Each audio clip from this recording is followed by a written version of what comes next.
음주운전을 하시면 형사처벌을 받게 되는데요. 도로교통법상에 의해서 처벌받게 돼요. 그 수치가 있는데요. 0.03을 초과한다든지 0.08을 초과하는 경우에 처벌받게 되고 처벌 정도가 달라지게 됩니다. 그리고 음주 상태에서 운전을 하다가 차량으로 사람을 다치게 한다든지 사망에 이르게 한다든지 이렇게 되는 경우에는 특정 범죄 가중처벌에 관한 법률 위반에 따라서 처벌받게 돼요. 이 법률은 고 윤창호 사건이 발생한 이후에 개정이 되었는데요. 술을 마신 상태에서 사람을 다치게 하거나 죽게 하는 경우에는 이전보다 강화된 법률로 처벌을 받게 되는 것이에요. 질문자 같은 경우에는 5년 전에 이미 음주운전 처벌을 받을 전력이 있으시잖아요. 그래서 이번에는 두 번째로 음주운전을 하게 된 것인데요.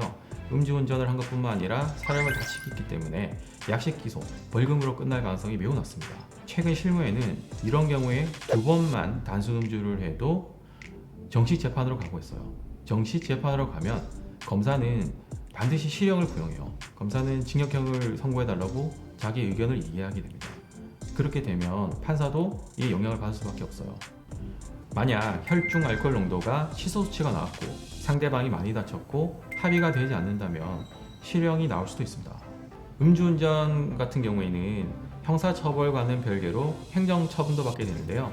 그게 운전면허 정지 또는 취소 처분을 받게 되는 것이에요. 이전에는 3아웃 제도라고 해서 정지 수치가 3번 받으면 그제서야 운전면허를 취소했는데요.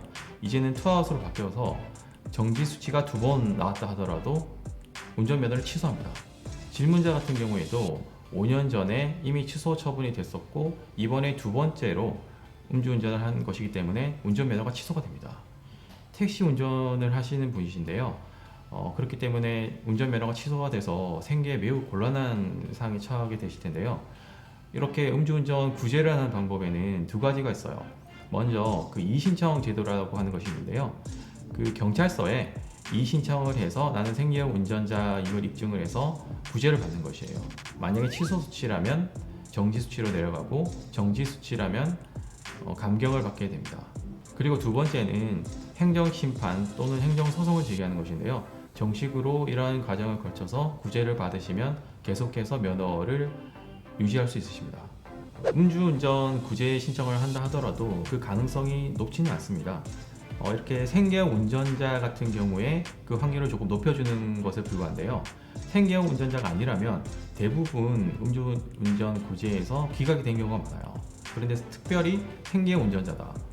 버스를 운전하시는 분이거나 택시를 운전하시는 분이거나 택배 기사 일을 하시는 이런 특수한 직종에 계시는 분들은 담당하는 부서에서 조금 달리 봐주는 경우가 많아요. 왜냐하면 이분들은 운전을 당장 하지 못하는 경우에는 생계 자체를 이어나갈 수가 없는 경우가 많기 때문에 부양해야 되는 가족이 있다든지 아니면 빚이 많고 가진 재산이 적다든지 내가 돈을 벌지 못하면 나 이외에 다른 사람의 피해자들이 생긴다든지 이러한 경우에는 사안의 구체적인 사항들을 고려해서 두 번 다시 재범을 저지르지 않을 것이라는 점이 드러난다든지 아니면 운전면허를 취소했을 때 그 취소 당하는 사람이 너무 과도하게 사생활에 대한 피해가 있다든지 이런 경우에는 제한적으로 인용을 해주는 경우가 있습니다. 그리고 마지막으로 교통사고에 대해서는 양쪽 과실이 있다라고 말씀해 주셨는데요. 이런 경우에는 과실 비율에 따라서 보험사가 처리하게 됩니다. 음주 운전을 하는 경우에도 면책금을 내면 상대방과 손해배상에 대해서 보험사로부터 보험금을 받을 수가 있어요. 그래서 과실 비율에 따라서 대물 대인 사고에 대한 피해 액수가 정해질 것입니다.